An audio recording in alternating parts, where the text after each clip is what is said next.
Hi guys, मी मनीषा तुम्हा सर्वांचं आपल्या मी गृहिणी चॅनलमध्ये मनापासून स्वागत करते. मी बनवलेली आहे करंजी, म्हणजेच करंजी रेसिपी बनवलेली होती, तर त्याचा व्हिडिओ तुमच्यासोबत शेअर करणार आहे. हा दिवाळीमध्ये बनवलेला आहे व्हिडिओ, पण एडिटिंग वगैरे केली नसल्यामुळे थोडासा लेट येत आहे. म्हटलं अपलोड करून टाकूयात, म्हणजे ज्यांना कोणाला पाहायला आवडेल ते पाहू शकतात. तर दिवाळीमध्ये फराळाच्या साहित्यामध्ये भरपूर बनवले जातं, त्यामध्ये करंजीसुद्धा बनवली जाते.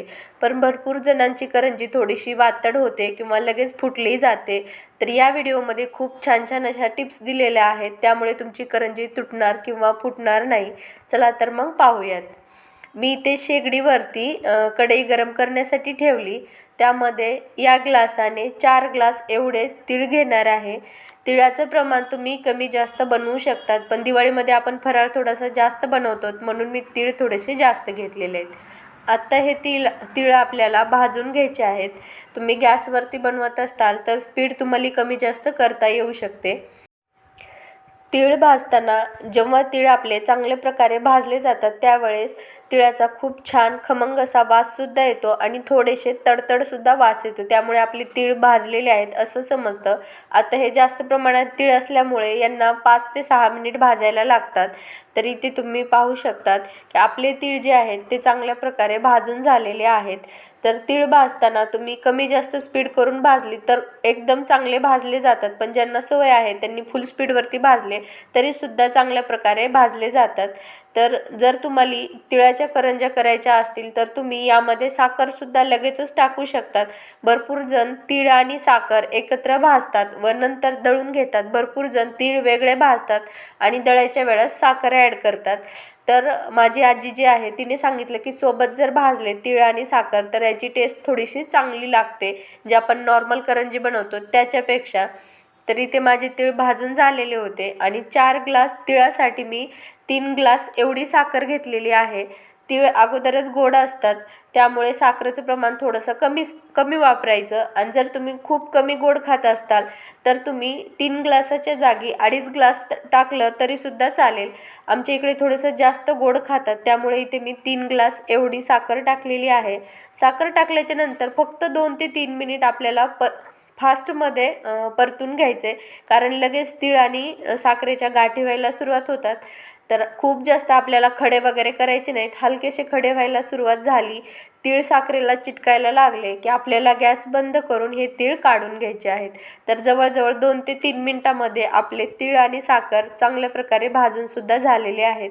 तर आता हे मी थंड करून घेण्यासाठी खाली उतरवून ठेवते आणि जेव्हा आपले हे तीळ पूर्णपणे थंड होतील त्याच वेळेस आपल्याला दळायचे आहेत. तुम्हाला जर तीळ आणि गूळ दोन्ही एकत्र करून बनवलेली करंजी आवडत असेल तर तुम्ही साखरेच्या ठिकाणी गूळसुद्धा वापरू शकतात. इथे पहा, मी एका मोठ्या भांड्यामध्ये तीळ आणि साखर काढून घेतली. यामध्ये छोटे छोटे खडेसुद्धा तयार झालेत. हे पूर्णपणे थंड करून घ्यायचं आणि त्याच्यानंतरच मिक्सरला वाटून घ्यायचं. जर तुम्ही गरम तीळ वाटायला गेलात तर ते साखर आणि तीळ हे चिकट होतात आणि आपले नंतरची जी तीळ साखर आहे ती वाटली जाणार नाही. तर पूर्णपणे थंड करून घ्या आणि नंतरच वाटा. तरी इथे मी अर्धा किलो एवढा मैदा घेतलेला आहे. आपल्या तिळाला जी लाटी बनवायची राहते त्याच्यासाठी. त्यामध्ये थोडंसं मीठ टाकून घेऊयात. मीठ टाकल्यास चव चांगली लागते, नाहीतर खायला थोडेसे सपक लागतात, चवदार लागत नाहीत. मीठ टाकून व्यवस्थित मिक्स करून घ्यायचं. जसं आपण पोळीचं पीठ मळतो त्याचप्रमाणे हे सुद्धा पीठ मळून घ्यायचे. फक्त यामध्ये कुरकुरीत किंवा खुसखुशीत करंजी बनवण्यासाठी आपल्याला तेल टाकायचं राहतं. जर कुरकुरीत करंजी बनवायची असेल तर यामध्ये गरम तेल टाकायचं. तर मला कुरकुरीत बनवायची होती, त्यामुळे मी एक मोठी पळी एवढं तेल टाकलेलं आहे आणि गरम टाकले. कुरकुरीत म्हणजे जेव्हा आपण करंजी खातो त्यावेळेस जर त्या करंजीचा आवाज होत असेल कुरकुर, तर तशी करंजी बनवण्यासाठी गरम तेल टाकायचं आणि करंजीला हात लावताच करंजी तुटेल. म्हणजेच खुसखुशीत अशी करंजी बनवायचं असल्यास तुम्ही थंड तेल पण टाकू शकतात. तुम्हाला जे आवडेल तुम्ही तसं टाका. त्यानंतर इथे मी थोडंसं पाणी टाकून व्यवस्थित असं मैद्याचा गोळा बनवून घेत आहे. तुम्ही तुमच्या आवडीनुसार पातळ घट बनवू शकतात, पण सहसा मैद्याचा गोळा अगोदर घट्ट बनवा आणि त्याच्यानंतर हळूहळू थोडंसं पाणी लावून पातळ करा. कारण करंजी बनवण्यासाठी जी पोळी बनवतात ती थोडीशी घट्ट आणि जाडसर बनवली जाते. पातळ पीठ केलं तर नंतर करंज्या करायला खूप वेळ लागतो, त्यामुळे अजून पीठ पातळ होतं मीठ टाकल्यामुळे. त्यामुळे गच्च असा घट्ट गोळा बनवून ठेवा. 5-10 मिनिट यावरती एक कपडा टाकून भिजत राहू द्या. तोपर्यंत इथे मी तीळ आणि साखर वाटून घेतलेली आहे. तर तुम्ही इथे पाहू शकतात की एकदम बारीक असं पीठ केलेलं नाही, थोडंसं जाडसर ठेवलेलं आहे. म्हणजेच आपण उपमा बनवण्यासाठी जो मोठा रवा वापरतो तशा प्रकारे आहे. तर असं जर पीठ बनवलं तर खायला खूप छान लागतं, नाहीतर एकदम पातळ बनवल्यास तेवढं काही चांगलं लागत नाही. तर इथे पहा मी पिठाचा असा थोडासा गोळा घेतलेला आहे. जशी आपण नॉर्मल पुरी लाटतो तशाच प्रकारे लाटायची, पण खूप जास्त पातळ किंवा खूप जास्त जाडसर लाटायची नाही. तर करंजीचं तुम्ही आईच्या हातच्या किंवा आजीच्या हातच्या खाल्ल्या असतील. थोडंसं करंज्यांची पोळी जी असते ती आपली साधी पोळी राहते, आपण रोज डब्याला बनवतो त्याच्यापेक्षा थोडंसं पातळ असते. खूप जास्त जाड बनवायची नाही आणि काठांना पातळ बनवायची नाही, कारण काठ जॉईंट करायचे राहतात. जर खूप जास्त पातळ बनवली तर ते लगेच निघून जातात आणि आपली करंजी फुटते.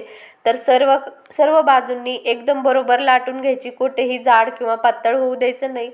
पोळी लाटताना तुम्ही थोडंसं कोरडं पीठ लावून पोळी लाटा, तेल वगैरे लावू नका. इथे पहा माझी छान अशी छोटीशी पुरी बनवून तयार झालेली आहे, म्हणजेच पोळीसुद्धा म्हणू शकतात. आता ही आपल्याला हिच्यापासून करंजी बनवायची. भरपूर जण तांब्यावरती किंवा ग्लासवरती पण बनवतात, पण आमच्या इकडे असं साचा घरी होता त्यामुळे या साच्यामध्येच बनवत आहोत. तर हा करंज्यांचा साचा आहे, प्रत्येकाच्या घरी असतो. यामध्ये पोळी ठेवायची, म्हणजेच आपण जी पोळी लाटून घेतलेली, आणि थोडीशी खोल करायची, यामध्ये आपल्याला सारण भरायचं आहे म्हणून. आणि याच्यामध्ये मी जवळजवळ 1.5 चमचा एवढं सारण टाकते. तुम्ही चमचासुद्धा पाहू शकतात की खूप जास्त मोठा नाही आहे, मीडियम साईजचा चमचा आहे. आणि आपण जेव्हा जेव्हा पोळीवरती सारण भरतो तर बाजूला कोठेही सारण लागू द्यायचं नाही. या ठिकाणी जर सारण लागलं तर आपली करंजी जॉईंटच होत नाही, म्हणजे चिकटली जात नाही आणि लगेचच करंजी फुटते. तर इथे पहा करंजी मी व्यवस्थित दाबून घेतली, कारण यामुळे व्यवस्थित असं पीठ एक्स्ट्राचं बाहेर निघतं आणि करंजी जी आहे ती चिटकते, मोकळी राहत नाही किंवा तुटत नाही. तर इथे एक्स्ट्राचं जे पीठ आहे ते मी काढून घेतले आणि त्यानंतर आपण पाहूयात की आपली करंजी ही दोन्ही साईडने चिटकलेली आहे की नाही. इथे तुम्ही पाहू शकता खूप छान अशी करंजी भरली, टम फुगलेली आहे. कमी सारण भरलं तर थोड्याशा पातळ दिसतात, चपट्या दिसतात, आणि थोडंसं जास्त सारण भरलं तर अशा जाडसर मस्त टम फुगलेली दिसते. तर इथे तुम्ही पाहू शकतात. तर माझ्या जवळजवळ 150 करंज्याच्यापेक्षाही जास्त करंज्या झाल्या होत्या 4 ग्लासामध्ये. मी सारण थोडंसं जास्त भरलेलं होतं.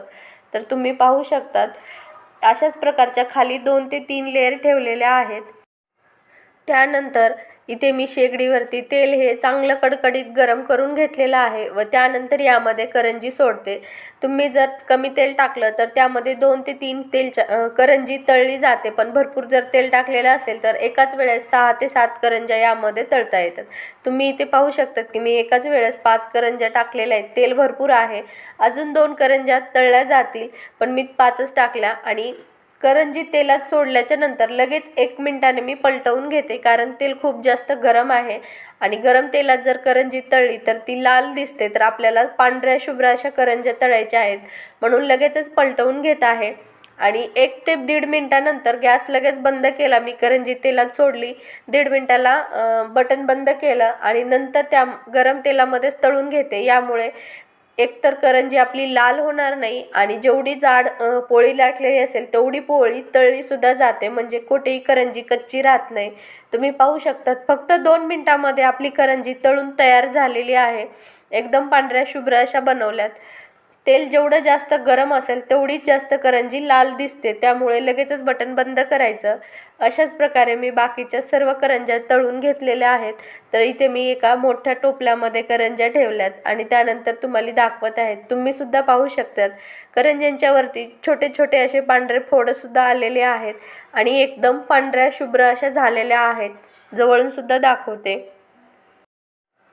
भरपूर जण करंज्या बनवताना मैद्याच्या ठिकाणी रवासुद्धा वापरून त्याच्यासुद्धा करंज्या बनवतात, तर त्यासुद्धा खायला तेवढ्याच चांगल्या लागतात आणि तेवढ्याच कुरकुरीतसुद्धा होतात. तुम्ही तुमच्या आवडीनुसार मैद्याच्या बनवा किंवा रव्याच्या बनवा, कोणत्याही चालतील. तर आजची आपली रेसिपी तुम्हाला कशी वाटली कमेंटमध्ये नक्की सांगा.